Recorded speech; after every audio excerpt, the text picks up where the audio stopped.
One man's name stands out in the glitzy world of gold mining, where fortunes are sculpted from the very bones of the earth. More intelligent than most, renowned for his remarkable talent for detecting cold, Ness has established a strong legacy that will be forever carved in the untamed history of the Klondike. However, Rick suddenly finds himself at a crucial juncture that could completely alter his future. Rick's season was driven by significant expenditures on cutting-edge machinery and aggressive gold production. Goals are in a precarious position despite his unwavering will. The machinery has turned into a battlefield, with every problem driving him farther away from his objective. In the midst of this chaos, another difficulty arises. This time, it concerns the actual land that he mines. Duncan Creek's landowner, Troy Taylor, pays an unexpected visit. Production stressed, Rick recognizes something important in Taylor's sudden appearance right away without any preface. Taylor makes the startling announcement that he intends to sell Duncan Creek for $250,000, or around 150 ounces of gold, as a down payment. "I don't want to put too much pressure on you, but Dad and I have been receiving some interest in our property and are prepared to sell. We're hoping you'll feel secure enough to purchase from us." Tension rises in the air. A long-sought ambition of Rick's is finally within reach as he considers the seriousness of this proposal, owning the ground beneath his feet. However, the financial ramifications are so significant that they could overwhelm him. When faced with increasing demands from financial decisions and equipment failures, Rick naturally looks to his family for assistance. Enter Rick's father, a strong man whose very presence infuses Rick with new vitality and hope. Rick's father, who is clearly astonished by the scope and complexity of the project, enthusiastically lends his assistance as the DW jumps into action as winter draws near quickly. Monster Red is their first hurdle. Rick's vital wash plant is understaffed and stressed, but Rick finds relief when his father steps up and manages operations to keep the plant operating smoothly while the difficult task of sustaining gold production presses on. Together, the father and son overcome every obstacle, creating a connection at Duncan Creek that is stronger than steel and mechanical disaster. Ness finds himself knee-deep. The vital 700 excavator's broken hydraulic line poses a threat to abruptly stop operations.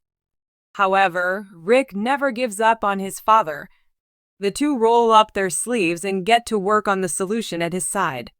The air hums with resolve as the tools literally clatter and welders ignite. "So I come up here to offer you a hand, man. And by that, I mean that I'm available to help you with anything you need done. There's much for you to do, so find me a machine or anything, and I'll dive straight in." Okay? It's more than just a machine that has been brought back to life when the engine finally roars. It represents grit and grit only. However, the fights over machinery are far from done. Even after spending millions on cutting-edge technology, the results are obstinately poor. Equipment malfunctions and deadlines approach Rick. Always the only thing is realistic information. People cannot be replaced by machines. Expert hands and new perspectives, a fresh approach is required. Enter Torsten, a 20-year-old apprentice mechanic who responds to Rick's frantic request for assistance. Torsten is young and inexperienced, but he rapidly makes a name for himself in the turmoil of Klondike mining. Tasked with putting together a $750 million backhoe, the crew is astounded by the apprentice's skill in handling difficult terrain and connecting hydraulic systems. In a world run by seasoned professionals, his performance is nothing short of remarkable. Torsten's accuracy demonstrates that occasionally undeveloped potential can make all the difference. Re-energized by the enthusiasm this young mechanic brings, Rick starts to think that if the dust settles from the early setbacks, perhaps the season isn't lost after all. When Rick regains his feet, new uncertainty greets him. Freddy with clockwork efficiency, Juan and Chris handle a crucial repair, earning Rick's team their first significant victory of the season, 17,727 hours of gold.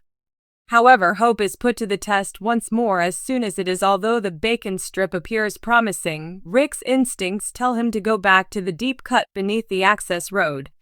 He suspects gold is not seen. He is correct. A vicious dig after a calculated deluge results in 12,686 ohms. In Rally Valley, it's a hazardous play that pays off. Indications of gold. Add dozens of visible nuggets and intensify a bed of rocks 30 feet early. You guys, but getting going took this long. I was aware that the gold was there, but you have to see it for yourself, guy. Resolves numerous issues, quickly catch up on the season. Well done. Well done. Well done, boys. Well done. After some ingenious engineering modifications, including a crucial finger trap to prevent rock rollbacks, Monster Red is grudgingly brought back to life. Rick hits pay dirt once more. 18,1170. Although the storm is approaching, Rick is beginning to flourish in it as winter approaches. Snow starts to fall. Equipment freezes. Rick continues despite crews faltering. Taking audacious risks, the ounces gradually start to stack. Another 69 ounces, then 39.3, and with Monster Red back at nearly full throttle, a jaw-dropping 18, 10, and 70 hours. By the time Rick crosses the 1,200 mark, the possibility starts to feel inevitable. He does this by commandeering an extra pump, rallying his thinning team, and even placing his girlfriend Elise in the driver's seat of a rock truck. The last gold 2000 is now visible. Every pipe that is fixed, every night that passes without sleep, and every bit of hope that is put into the frozen ground starts to glow with golden promise. In the beginning of Rick Ness's most ambitious mining season, the robots may have attempted to break him, but he refuses to give in. However, a sudden moment of calm set the scene with quiet skill and surgical precision. Freddy, in a single day, Juan and Chris fixed what would have been a season-ending issue. Their quick success provided a rare moment of calm in an often turbulent industry and produced a significant gold prize. However, the quiet was short-lived. Rick took a bold step next. He went back to the deep cut, which had previously let him down. Motivated by the conviction that the gold was beneath his access road, intuition proved to be correct as 12,686 ounces of gold were recovered from the arduous excavation. I suppose it was the first real indication that things might change, and I'm prepared to buy. Yes, that's fantastic. To be clear, this is the down payment and it is non-refundable. We will continue to do the royalty thing next season, and ideally by the end, you will still have it paid off. That's excellent news for us. Yes, that's good news for me as well. In Rally Valley, the clock was ticking away and the tension was growing. Early indications suggested a breakthrough. Rick's group discovered bedrock earlier than anticipated.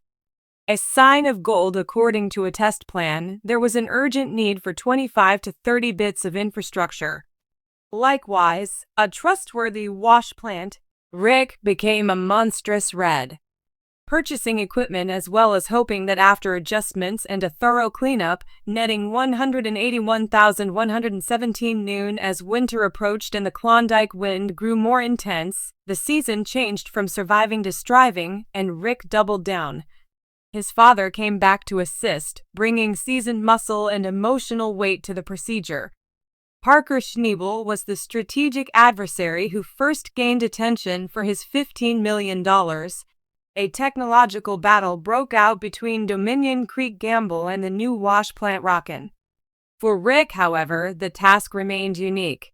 Rick moved quickly to install a pump and then take another one as the water threatened to overflow the cut. The gamble, which was made without authorization, paid out another 20,690. Time was still passing slowly. The team's limits were put to the test by electrical malfunctions, collapsed cuts, and frigid temperatures. However, week after week, the numbers increased to 39.3 here, and 181 other eyes showed tenacity by stepping up as an unexpected truck driver. Deep in Rally Valley, it runs the team has already recovered 1,2470 battle-hardened. They discovered that they were there. Their self-assurance and, above all, their gold. They got closer to the fabled 2,000-ounce milestone with every cleanup.